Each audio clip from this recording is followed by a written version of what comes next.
morning and welcome back to Sacred Sundays. Once again, I'm joined by KG and Anna, and today we're going to dive into the part 2 of our discussion on cannabis.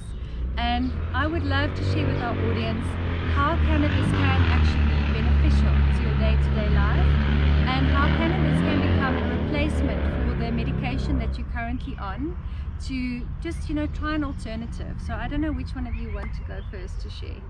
KG, it's your topic. Cool. Okay, Yeah. so for me personally, I would say it's definitely something I replace, like painkillers and stuff. I'm not a big person on like lab-made Any pills. chemicals? Yes, because my mom had has bipolar, and my father, he committed suicide also from bipolar.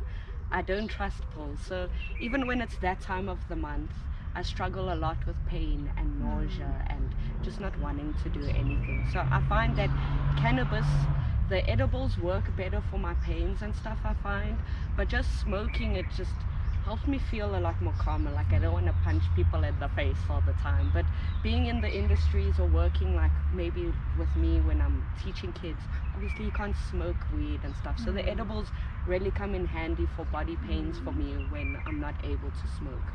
And then in terms of addictions, I find that just with something simple as alcohol and cigarettes, when I can smoke weed, I hardly ever drink.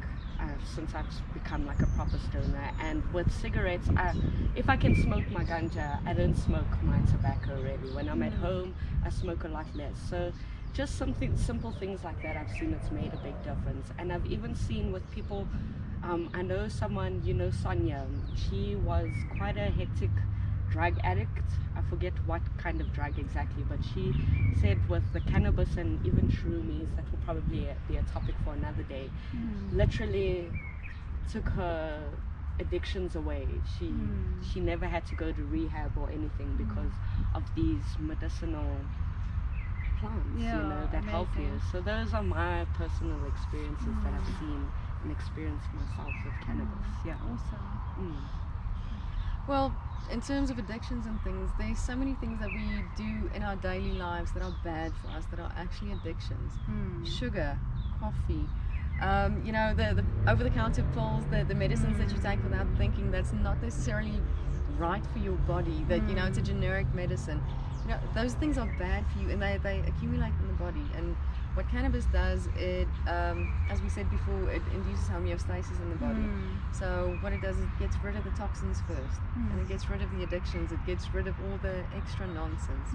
So how you can replace things with cannabis is, for example, your morning coffee you can replace with a juice made from the fan leaves and fruits. Beautiful. And apple cider vinegar, I love that. a health That sounds boost. yummy. Wow. I'll make you one. It's Okay. delicious. It's absolutely Yummy. delicious.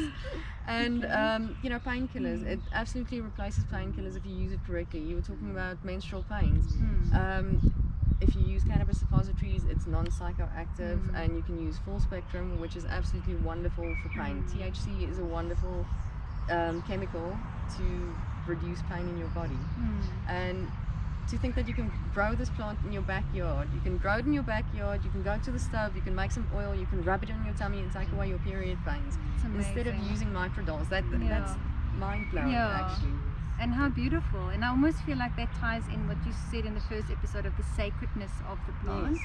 Because I feel that that's what's actually happening in the world, is we're moving back to all things sacred and honoring the ancient way of how things were done, and really living in harmony with Mother Nature. Exactly. And that is what I love about these alternatives, that we can introduce things that's in harmony with Mother Nature as well as our own physical beings. Exactly. I have a friend who cured her breast cancer with cannabis oil. She grew the plants, she used it, she reduced it, she made a medicine from it, and she healed her own breast cancer. And this is, why are you taking mustard gas, which is what chemotherapy is? Why are you taking that when there's a plant that can kill cancer? Yeah. And not kill you And at not the same kill time. you, make you feel good. It's a Yes. medicine that actually makes you feel good too.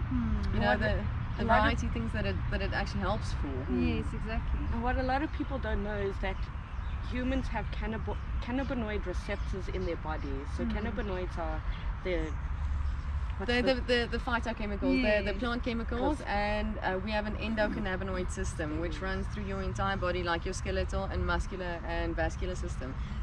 Yes, so we actually have receptors in our body that's meant to receive these things that you get from this Plant, specific plant. So yeah, it's very so it's actually in our interesting. DNA coding. Yes. We just have to remember that. Yes. Yeah, Yes. that's beautiful. I love it. So thank you again, ladies, for sharing your insights on this really interesting topic. Thank you for having So us. yeah, so I'm excited to see what we're going to cover in part 3, and then of course, guys at home, thank you for watching, and I'll check in with you next week same time. Thank you. Bye.